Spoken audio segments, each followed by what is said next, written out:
ساڵی ئایندە ئینشاڵە ساڵێکی باشتر دەبی ئینشاڵە گەندەری مندەڵی بۆ دەرەجەی نەبوو ئینشاڵە هەناش بی ئەو ساڵێکی باش بۆڵا لە ڕووی دارەیە لە ڕووی ئەمنیەتەوە لە ڕووی هەموو شتێکەوە زۆر باش بوو الحەمدولله. لە ڕووی سیاسی و ئابووریشەوە هیوادارم ئەم ساڵ کوردستان ئەو وەزع ناخۆشەیە ئەو بارەت دارایی و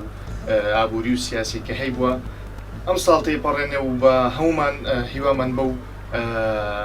کابینە نوێیە ئیشاڵڵا کوردستان هەستەکەوتە بێ و لە داهاتوشدا ئیشاڵڵا ئەو ڕێفراندۆمی کە کوردستان کردوێتی ئەبێتە خەونێکی ڕاستەقینە بە هیوای ئەوەی کورد و کوردستان هەمیشە سەربەرز و ئاڵای کوردستان شەکاوە بێ و ئیشاڵڵا ساڵی ئایندەش ساڵێکی